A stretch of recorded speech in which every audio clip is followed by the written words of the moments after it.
बिस्मिल्लाहिर्रहमानिर्रहीम। अस्सलाम वालेकुम। तो आज हम पढ़ेंगे बेटा डीएनए का स्ट्रक्चर कि डीएनए जो है उसका स्ट्रक्चर जो है किस तरह का। तो उससे पहले कुछ मैं बातें रिवाइज करवा दूं। तो हम जानते हैं कि न्यूक्लियोसाइड क्या चीज है और डीऑक्सी न्यूक्लियोसाइड क्या चीज। एक दफा मैं फिर से बता देता हूं। न्यूक्लियोसाइड जो है हमारे पास ये कॉम्बिनेशन है राइबोज शुगर का जो कि पेंटोज है नाइट्रोजिनस बेसिस के साथ, और डीऑक्सी न्यूक्लियोसाइड जो है ये हम जानते हैं हमारे पास कॉम्बिनेशन है डीऑक्सीराइबोज का, ना के राइबोज का, डीऑक्सीराइबोज का नाइट्रोजनस बेस के साथ। अगर मैं न्यूक्लियोसाइड के ऊपर फॉस्फेट ग्रुप अटैच कर दूं, उसको टाइट कर दूं किसके ऊपर, न्यूक्लियोसाइड के ऊपर, तो जो मेरे पास रिजल्टेंट मॉलिक्यूल बनेगा उसे हम कहेंगे न्यूक्लियोटाइड। न्यूक्लियोटाइड। और अगर डीऑक्सी न्यूक्लियोसाइड के ऊपर फॉस्फेट ग्रुप अटैच किया जाए तो वो मेरे पास जो मॉलिक्यूल बनेगा उसे कहेंगे deoxy nucleotide.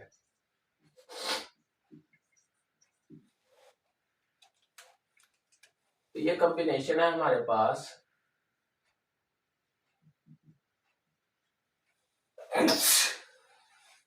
Ribose nitrogenous base और साथ में फॉस्फेरिक ग्रुप का, जबकि ये डीऑक्सीराइबोज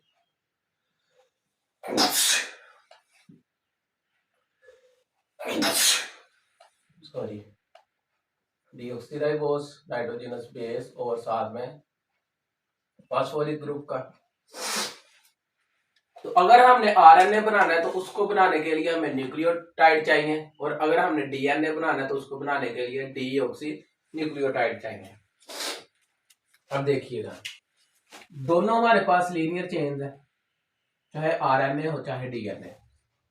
अगर आरएनए है तो यहाँ पे न्यूक्लियोटाइड की चेन है जो कि एक दूसरे के साथ अटैच है, और अगर डीएनए है तो एक डीऑक्सी न्यूक्लियोटाइड दूसरे डीऑक्सी न्यूक्लियोटाइड के साथ और दूसरा तीसरे के साथ ऐसे चलता रहेगा। तो आपको एक पहले हम डीऑक्सी यानी डीएनए हमने बनाना है तो सबसे पहले डीऑक्सी न्यूक्लियोटाइड देख लेते हैं। अच्छा, अब देखिएगा, मैंने कहा था कि carbon number 1, carbon number 5, carbon number 2 और कार्बन नंबर 3 जो है बहुत इंपॉर्टेंस रखते हैं। तो उसमें से कुछ हमने पढ़ ली हैं। तो मैंने बताया था कार्बन नंबर 1 इसलिए इंपॉर्टेंट है कि इसके साथ नाइट्रोजनस बेस अटैच होती है। कार्बन नंबर 2 इसलिए इंपॉर्टेंट है, यहाँ पे यहाँ तो हाइड्रोक्सिल ग्रुप अटैच होगा, यहाँ पे हाइड्रोजन ग्रुप अटैच होगा। कार्बन नंबर 5 इसलिए इंपॉर्टेंट है क्योंकि यहाँ पे फास्फोरिक जो है ग्रुप या फास्फेट ग्रुप आके अटैच होता है। और कार्बन नंबर 3 जो है ये इसलिए इंपॉर्टेंट है कि कोई नया न्यूक्लियोटाइड, अब चूंकि एक न्यूक्लियोटाइड या डीऑक्सी न्यूक्लियोटाइड दूसरे डीऑक्सी न्यूक्लियोटाइड के साथ अटैच हो रहा है, तो वो कहां से आएगा, अटैच कहां से होगा, इसी कार्बन नंबर 3 से आके अटैच होगा। तो इसका मतलब हमेशा न्यूक्लियोटाइड नीचे से अटैच होंगे ना कि ऊपर से। तो पॉइंट नंबर 3 से हमेशा अटैच होंगे। तो ये एक हमारे पास न्यूक्लियोटाइड आया, तो ये अटैच कहां से होगा, हमेशा नीचे से अटैच होगा नेक्स्ट के साथ। तो हम वन बाय वन पहले तो डीऑक्सी न्यूक्लियोटाइड के स्ट्रक्चर देख लेते हैं। अब क्वेश्चन आता है कि हमारे पास डीऑक्सी न्यूक्लियोटाइड जो है वो 3 किस्म के हैं। एक वो जिसके साथ मोनोफॉस्फेट यानी एक फॉस्फेट अटैच होता है, एक वो जिसके साथ 2 फॉस्फेट अटैच होते हैं, और एक वो जिसके साथ 3 फॉस्फेट अटैच होते हैं। तो हमेशा ये जरूरी है कि अगर किसी न्यूक्लियोटाइड ने अटैच होना है पहले से बनी हुई चेन के साथ या किसी न्यूक्लियोटाइड के साथ, तो वो हमेशा ट्राई फॉस्फेट होगा। क्यों होगा ये हम डिटेल में डिस्कस करते हैं। तो पहले हम स्ट्रक्चर देख लेते हैं डीऑक्सी न्यूक्लियोटाइड्स के। सबसे पहले हम देखेंगे एडिनोसिन,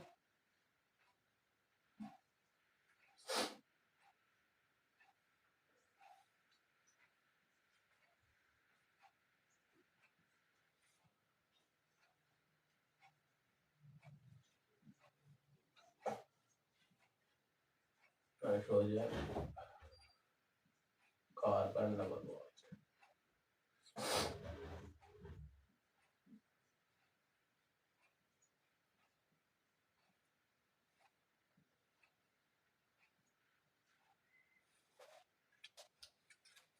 तो एडिनोसिन के कार्बन नंबर 6 के ऊपर अटैचमेंट होती है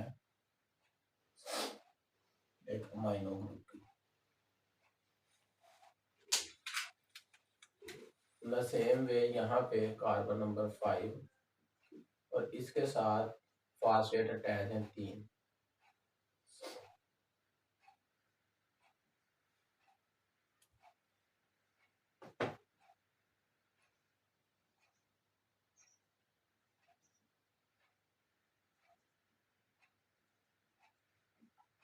OH, OH, OH, double bond O, double bond O, double bond O।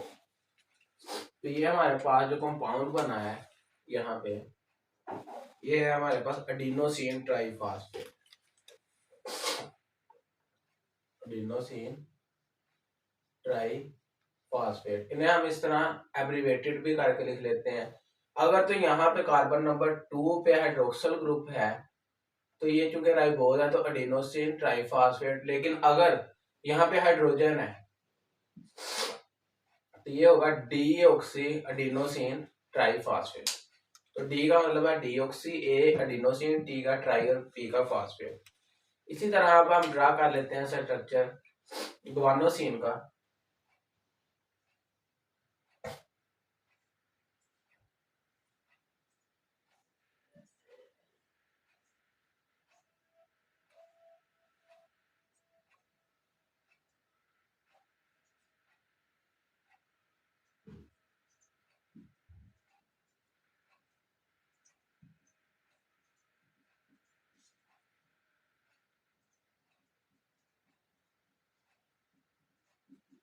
Double bond हो, डबल बॉन्ड हो,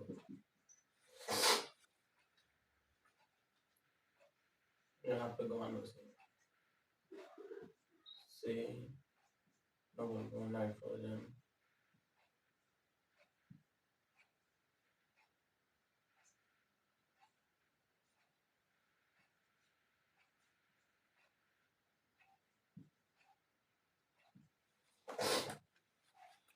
कार्बन नंबर 6 पे अटैच था ऑक्सीजन ग्रुप, जबकि कार्बन नंबर 2 पे अटैच होगा अमाइनो ग्रुप। ये हमारे पास, इनकी हम नंबरिंग भी कर लेते हैं और हाइड्रोजन भी पूरे कर देते हैं। 1 2 3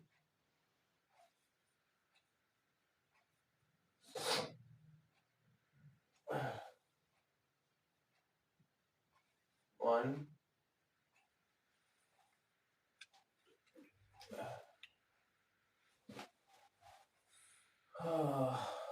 1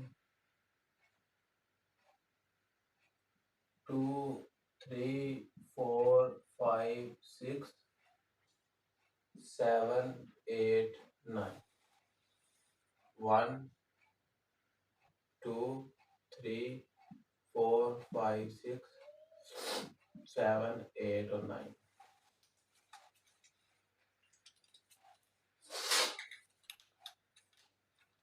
इसी तरह यहाँ पे अब हमारे पास एडिनोसिन ट्राइफॉस्फेट, इस तरह डीऑक्सी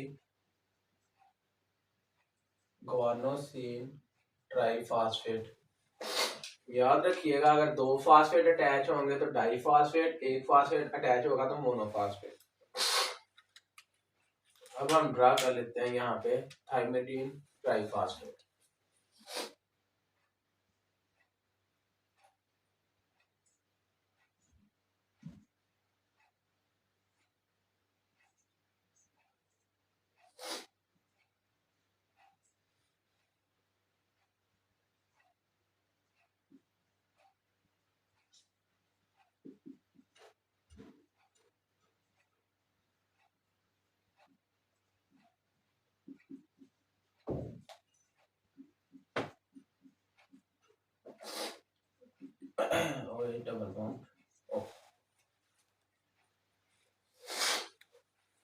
यहाँ पे अटैच है हमारे पास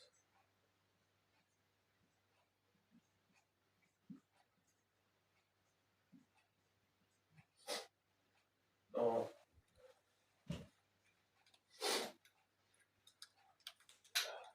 1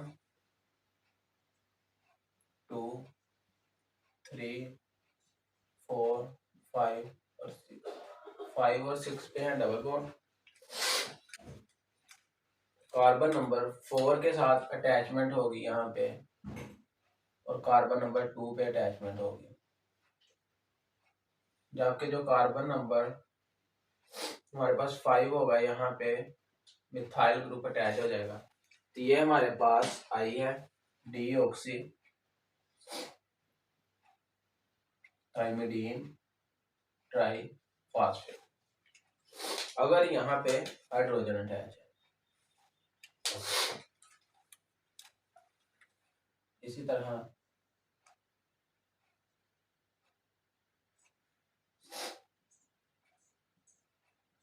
carbon carbon carbon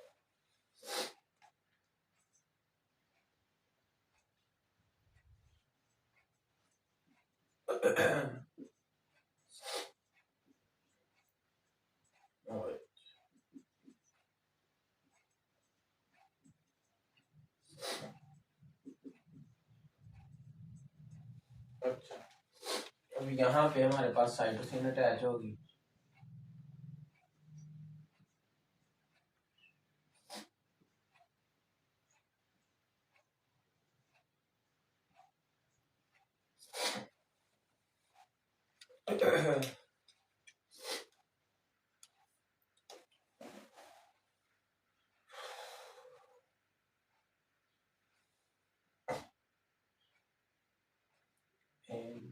NH2 double bond और कार्बन नंबर 2 पे ऑक्सी डीऑक्सी न्यूक्लियोटाइड कह रहे हैं, मौजूद है तो हम इनको यूज करेंगे और एक लंबी सी चेन बना लेंगे। तो पहला न्यूक्लियोटाइड हम लेते हैं एडिनोसिन ट्राइफॉस्फेट जो है हमारे पास, carbon number 1, carbon number 2, carbon number 3, carbon number 4 और कार्बन नंबर 5। कार्बन नंबर 1 पे हमारे पास एडिनोसिन एडिनिन अटैच होगी, carbon double bond nitrogen, carbon carbon double bond, carbon carbon nitrogen और कार्बन। नंबरिंग कर लेते हैं 1 2 3 4 5 6 7 8 और 9। डबल बॉन्ड 2 और 3 में भी मौजूद है और यहाँ पे भी मौजूद है। अब कार्बन नंबर 6 पे हमारे पास अमाइनो ग्रुप अटैच है।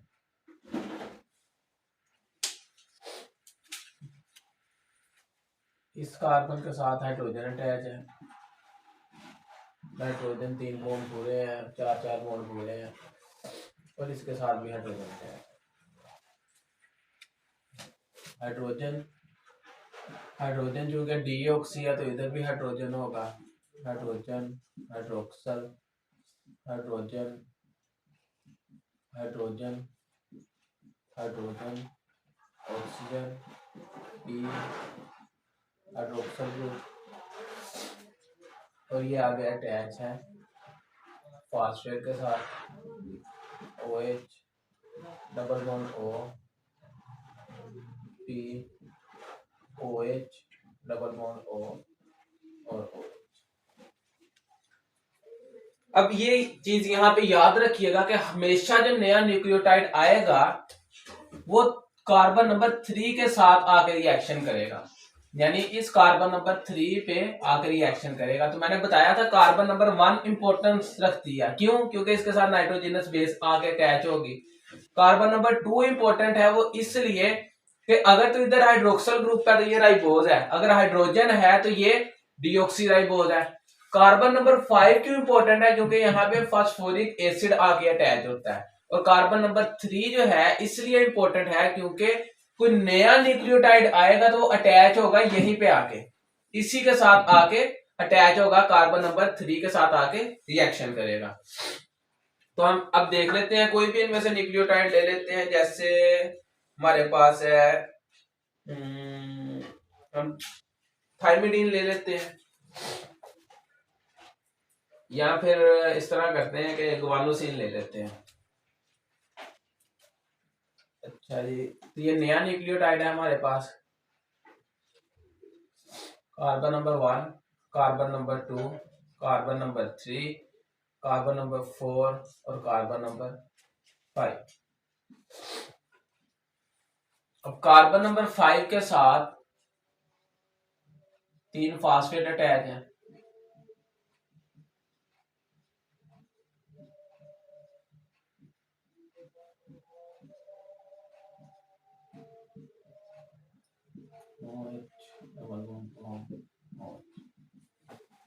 अच्छा, तो अब ये याद रखिएगा कि हमेशा जो हमारे पास नया न्यूक्लियोटाइड आएगा वो अटैच होगा कार्बन नंबर 3 पे।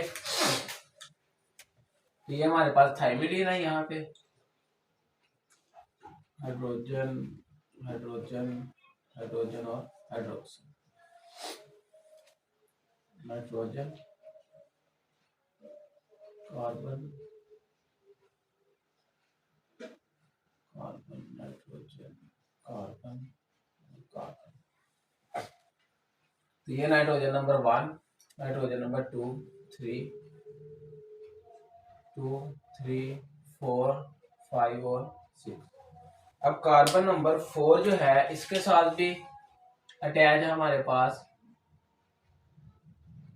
ऑक्सी ग्रुप, और कार्बन नंबर जो 2 है यहाँ पे भी अटैच है हमारे पास ऑक्सी ग्रुप। लेकिन जो कार्बन नंबर 5 है यहाँ पे हमारे पास अटैच है एक मिथाइल ग्रुप। तो ये हमारे पास है थाइमिडीन ट्राइफॉस्फेट।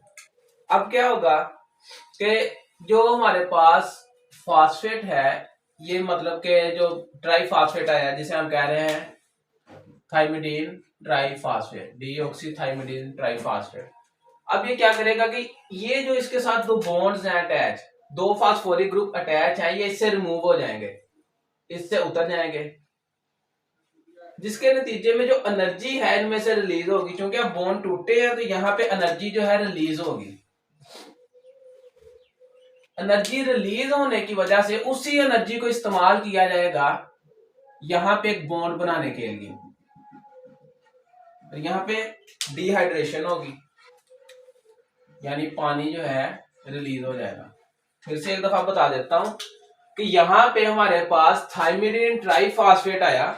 अब क्या किया उसने कि उसके दो जो फास्फोरिक ग्रुप हैं या दो फास्फेट जो थे अटैच, वो उतर गए, और उनके उतरने की वजह से यानी वो बॉन्ड टूटे हैं, बॉन्ड टूटने की वजह से एनर्जी रिलीज हुई है, उस एनर्जी को इस्तेमाल किया जाएगा कार्बन नंबर 3 और फास्फेट के दरमियान बॉन्ड बनाने के लिए। तो यहाँ पे डिहाइड्रेशन होगी, यानी पानी का मॉलिक्यूल रिलीज होगा और कार्बन और फास्फोरस के दरमियान एक बॉन्ड बन जाएगा, किसके थ्रू? ऑक्सीजन के थ्रू। क्योंकि यहां से पानी रिलीज हुआ है तो कार्बन नंबर 3 और कार्बन नंबर 5 पे जो फास्फोरस अटैच है उसके ऑक्सीजन में बॉन्डिंग हो जाएगी। तो ये जो बॉन्ड बना है, क्योंकि एक फास्फोरिक एसिड है यहाँ पे और दो एस्टर है, एक ये एस्टर है एक ये एस्टर है, इसलिए इस बॉन्ड को हम कहते हैं phosphodiester bond, phosphodiester bond. उम्मीद है इतना समझ आ गया होगा। और ये जो बॉन्ड है ये बहुत स्ट्रॉन्ग होता है। अगर एनवायरनमेंट में थोड़ी सी पीएच चेंज हो जाती है, थोड़ी बहुत पीएच जो है चेंज हो जाती है, तो इसके ऊपर कोई इफेक्ट नहीं आएगा। ठीक है, ये बॉन्ड इसीलिए हम कहते हैं कि बहुत स्ट्रॉन्ग है।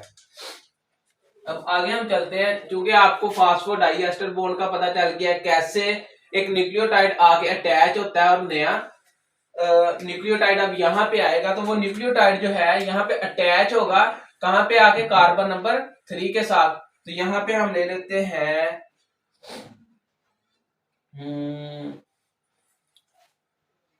थाइमिडीन ली थी, अब ग्वानोसिन ले लेते हैं।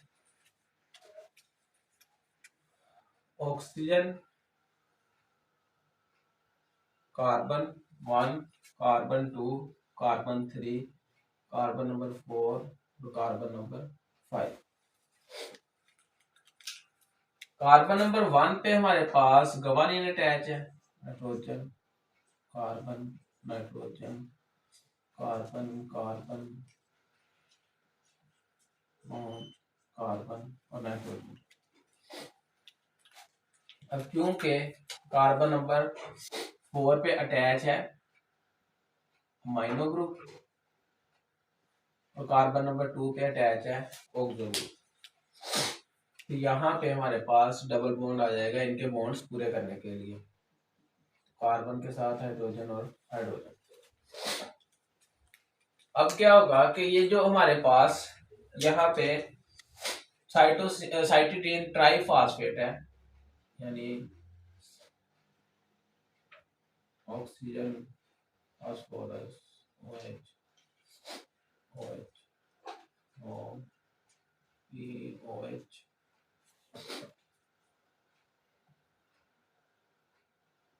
POH, OH।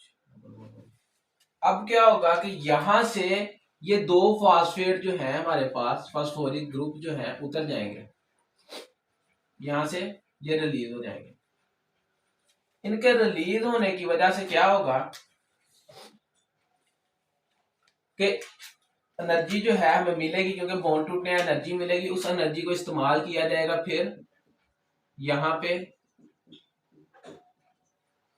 बॉन्ड बनाने के लिए, और यहाँ से पानी जो है वो रिलीज हो जाएगा, यानी डिहाइड्रेशन होगी, और इसके नतीजे में यहाँ पे एक बॉन्ड बन जाएगा जिसे हम कह रहे हैं फास्फो डाई एस्टर बॉन्ड, जो कि बहुत स्ट्रॉन्ग है।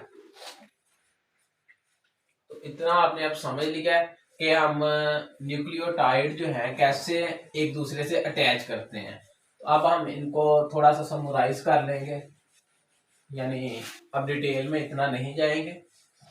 ये बेटा हमारे पास एक न्यूक्लियोटाइड है जो कि अटैच है ऊपर किसी चेन के साथ।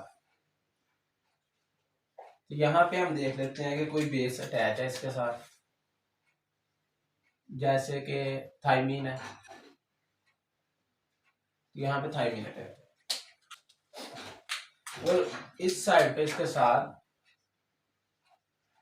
फास्फोरिक ग्रुप अटैच है कार्बन नंबर 5 पे। अब जो नया न्यूक्लियोटाइड आएगा, फर्ज कर लें एडिनिन है उसके साथ अटैच, तो वो जो न्यूक्लियोटाइड है हमारे पास, उसके लिए जरूरी है कि वो ट्राइफॉस्फेट की शक्ल में हो, ना कि मोनोफॉस्फेट हो ना ही डाइफॉस्फेट हो। उसके लिए इंपॉर्टेंट है कि वो ट्राइफॉस्फेट की शक्ल में हो, यानी कि उसके साथ 3 फास्फेट ग्रुप अटैच हो, 1, 2 और 3। अगर डाइफॉस्फेट होगा तब भी वो इसके साथ आगे अटैच नहीं हो सकता, अगर वो मोनोफॉस्फेट है तब भी अटैच नहीं हो सकता। तो उसकी अटैचमेंट के लिए शर्त क्या है कि वो न्यूक्लियोटाइड ट्राइफॉस्फेट होना चाहिए। अब होता क्या है कि ये 2 फास्फेट ग्रुप जो है यहां से उतर जाते हैं, रिमूव हो जाते हैं। ये जब फास्फेट ग्रुप रिमूव होते हैं, यहां पे देखें एक फास्फेट ग्रुप और दूसरा फास्फेट ग्रुप, इन्हें हम कहते हैं पायरोफॉस्फेट।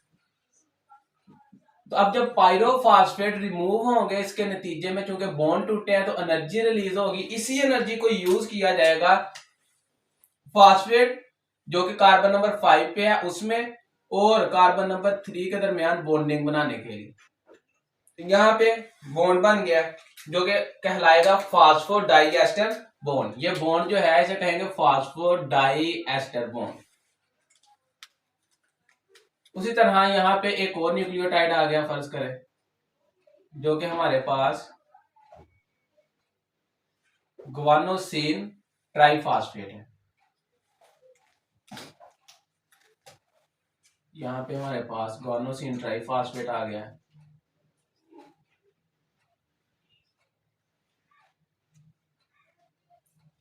वन, टू और 3। अब ग्वानोसिन ट्राइफॉस्फेट हमारे पास यहाँ पे आया, तो इसके साथ 3 फास्फेट ग्रुप अटैच होंगे। तो हम जानते हैं कि ये कार्बन नंबर 3 पे आके अटैच होगा, कार्बन नंबर 3 पे। अब क्या होगा कि यहां से पायरो ग्रुप जो है वो रिमूव होगा, उतर जाएगा, जिसके नतीजे में एनर्जी रिलीज होगी और वो एनर्जी इस्तेमाल होगी यहाँ पे बॉन्ड बनाने के लिए कार्बन नंबर 3 जो कि पहले मौजूद है उसके एंड में, और जो कि हमारे पास यहाँ पे फॉस्फेट आया उसके दरमियान बॉन्डिंग होगी। इसी तरह एक और हमारे पास न्यूक्लियोटाइड रह गया, तो वो भी हम यहाँ पे कवर कर ही लेते हैं, जो कि साइटोसिन के मिलने से बनता है, उसे हम कहेंगे साइटिडीन ट्राइफॉस्फेट। यहाँ पे साइटिडीन जो है अटैच होगा।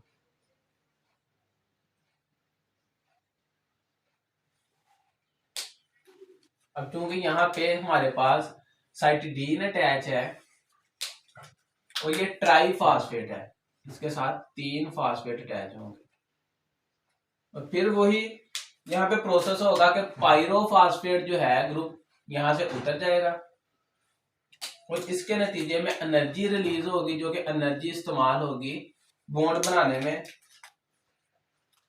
यहाँ पे कार्बन नंबर 3 और फास्फेट के दरमियान।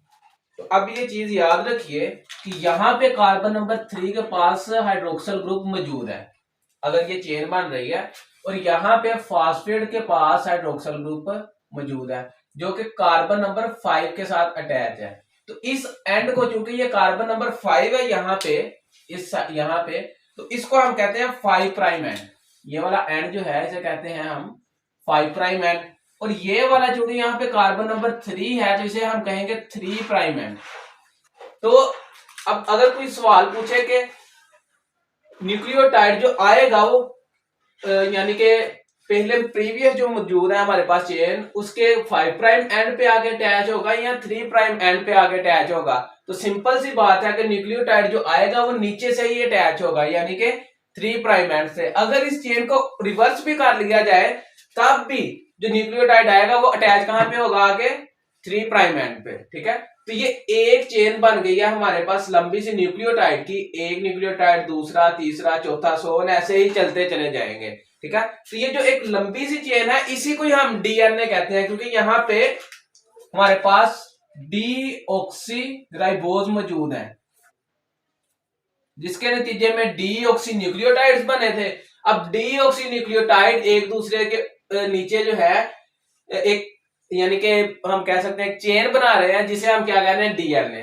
तो ये हमारे पास जो स्ट्रैंड बना है ये एक डीएनए का स्ट्रैंड है। तो चूंकि इसके साथ डीऑक्सी न्यूक्लियोटाइड अटैच है तो इसे हम क्या कहते हैं डीऑक्सी न्यूक्लिक एसिड। ठीक है, डीऑक्सी राइबो न्यूक्लिक एसिड। क्यों?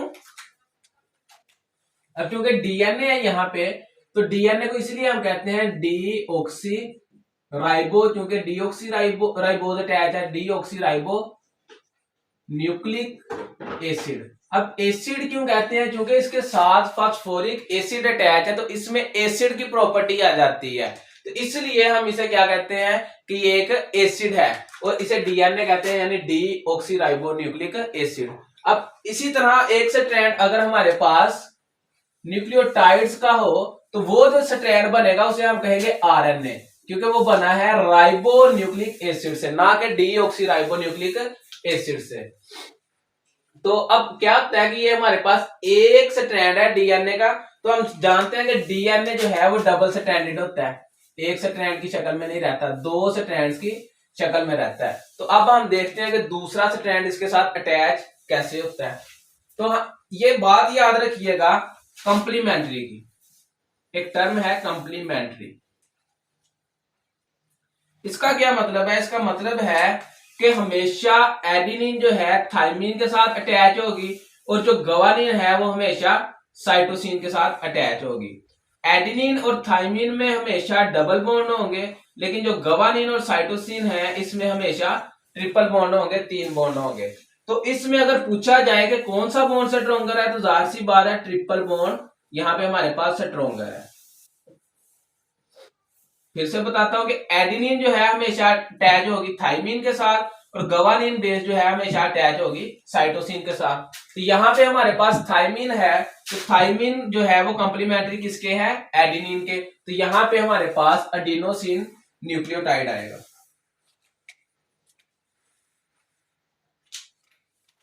अब देखते हैं, अब चूंकि ये एक चेन है, इसके साथ उसने अटैच है ना, तो दूसरी चेन इनवर्स होती है, यानी इसके ऑपोजिट होती है। इसीलिए हम कहते हैं कि डीएनए की जो दो स्ट्रैंड्स हैं वो एंटी पैरेलल हैं, एंटी पैरेलल स्ट्रैंड्स। तो अब क्या होगा, यहां पे हमारे पास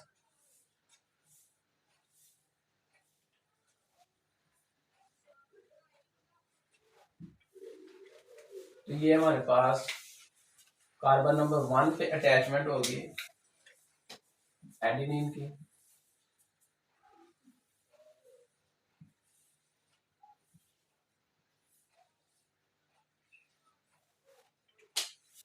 इसी तरह अब चूंकि यहां पे हमारे पास एडेनिन मौजूद है, यहाँ पे गवानिन और यहाँ पे साइटोसिन, तो एडेनिन के सामने हमारे पास थाइमिन आएगी।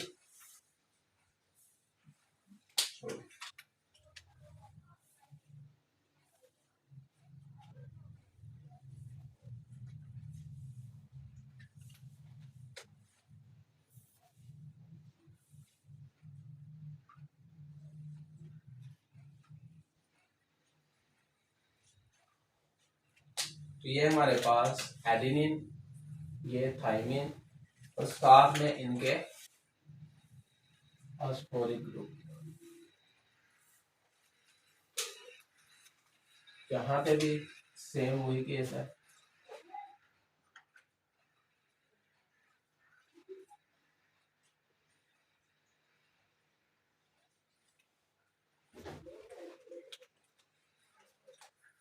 अब गवानिन है, तो गवानिन के कंप्लीमेंट्री हमारे पास साइटोसिन होती है।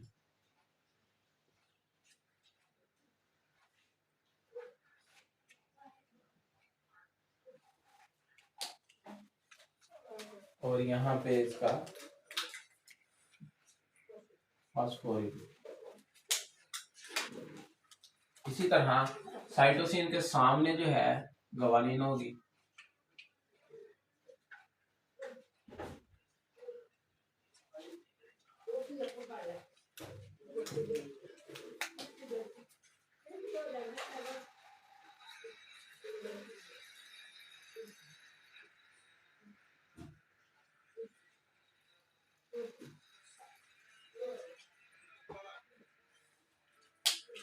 अब फास्फोरिक ग्रुप जो है हमारे पास यहाँ पे अटैच है। अब देखें, एक फास्फोरिक ग्रुप जो है वो बनाएगा कार्बन नंबर 3 के साथ बॉन्डिंग करेगा। तो यहाँ पे हमारे पास 1 कार्बन नंबर 2 और 3, यहाँ पे ये भी बॉन्डिंग करेगा इसके साथ। तो यहाँ पे कार्बन नंबर 5 है जिसके साथ फास्फोरिक ग्रुप अटैच है, और यहाँ पे कार्बन नंबर 3 है जिसके साथ हाइड्रोक्सल ग्रुप अटैच है। तो इसका 3 प्राइम एंड यहाँ पे है और 5 प्राइम एंड इस साइड पे है। तो हम देख सकते हैं कि ये एक दूसरे के एंटी पैरेलल है। और मैंने बताया था कि एडेनिन और थाइमिन जो है इनके दरमियान डबल बॉन्ड बनेगा, इनके दरमियान डबल बॉन्ड, एडेनिन और थाइमिन के दरमियान डबल बॉन्ड। लेकिन गवानिन और साइटोसिन जो है हमारे पास, इनके दरमियान ट्रिपल बॉन्ड होगा, ट्रिपल बॉन्ड। तो अगर हम देखें यहाँ पे, तो डीएनए के दो स्ट्रैंड एक दूसरे के एंटी पैरेलल हैं, पैरेलल नहीं है। अगर एक ये मार्कर लें और एक ये मार्कर लें, तो ये दोनों एक दूसरे के इस वक्त पैरेलल हैं, क्योंकि दोनों के एंड्स एक साइड पे हैं और दोनों की जो फुट हैं एक साइड पे हैं। लेकिन अगर हम इसको रिवर्स कर दें, तो ये क्या हो जाएंगे, पैरेलल तो है लेकिन एक दूसरे के एंटी पैरेलल हैं, एक दूसरे के मुखालिफ हैं। ये इधर को जा रहा है और ये नीचे को जा रहा है। तो डीएनए के जो स्ट्रैंड है हमारे पास, ये होते हैं एंटी पैरेलल। तो डीएनए जो है, अगर उसके स्ट्रैंड्स की बात की जाए, तो ये हमारे पास एंटी पैरेलल है। और अगर हम देखें बेसिस की बना पर, तो ये कंप्लीमेंट्री है। कंप्लीमेंट्री किस तरह से है, कि हमेशा जो है हमारे पास एडिनिन जो है डबल बॉन्ड बनाएगी थाइमिन के साथ और गवानिन ट्रिपल बॉन्ड बनाएगी साइटोसिन के साथ। और ये इस तरह से हमारा डीएनए का एक स्ट्रैंड बन जाएगा। यानी कि अगर हम यहाँ पे देखें एक स्ट्रैंड, इसी तरह दूसरा स्ट्रैंड, और इनके दरमियान बेसिस की आपस में बॉन्डिंग है।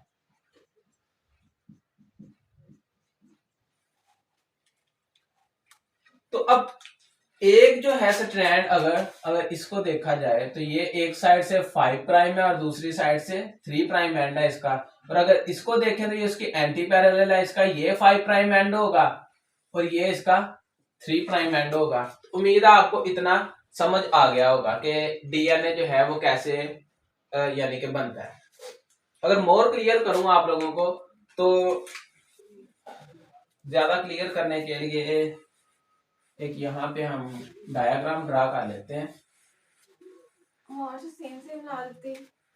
फर्ज करें कि यहाँ पे हमारे पास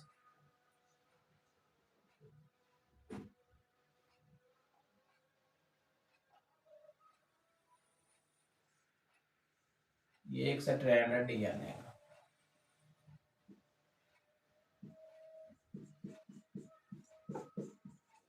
तो ये इसका हेड एंड है और ये इसका फुट एंड है। लेकिन अगर इसके दूसरी साइड पे हम देखें तो अगर इसका फुट एंड है एक स्ट्रैंड का तो दूसरे का यहाँ पे हेड एंड होगा।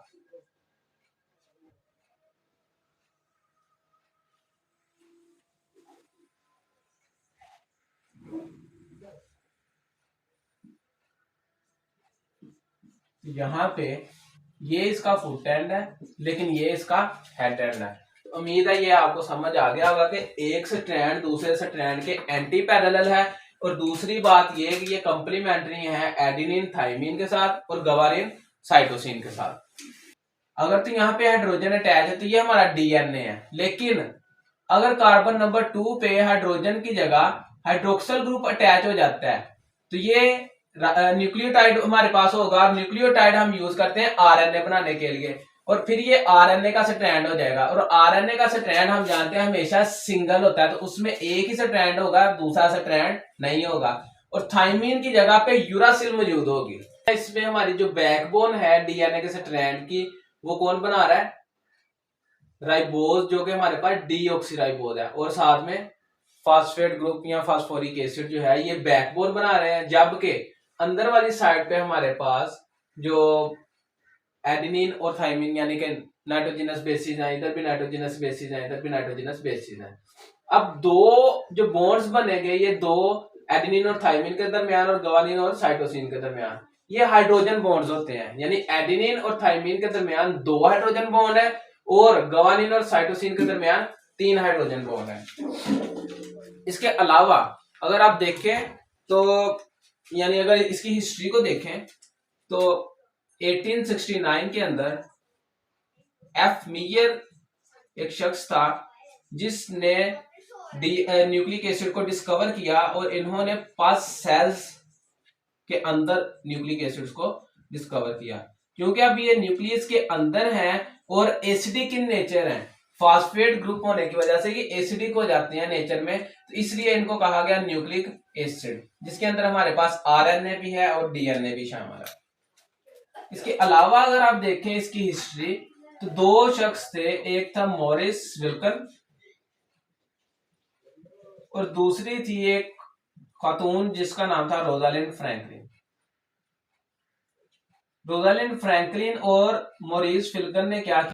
मॉरिस विल्कन और रोजालिंड फ्रैंकलिन ने बताया एक्स रे डिफ्रैक्शन टेक्निक के थ्रू कि हमारे पास जो स्ट्रक्चर होता है डीएनए का वो डबल स्ट्रैंडेड है, ठीक है, या इस तरह का दिखता है। लेकिन इसके बाद 2 और शख्स थे, वाटसन एंड क्रिक, 2 शख्स थे जिन्होंने क्या किया, एक मॉडल तैयार किया डीएनए का, एक यानी कि फिजिकल मॉडल तैयार करके दिखाया कि डीएनए जो है इस तरह का होता है। तो उस मॉडल को कहा गया वाटसन एंड क्रिक मॉडल। तो यही था आप लोगों का डीएनए के बारे में। और आरएनए के बारे में फर्दर डिस्कशन इंशाल्लाह इसके बाद करेंगे अच्छी उम्मीदों के साथ। इजाजत लेता हूँ। अल्लाह हाफिज।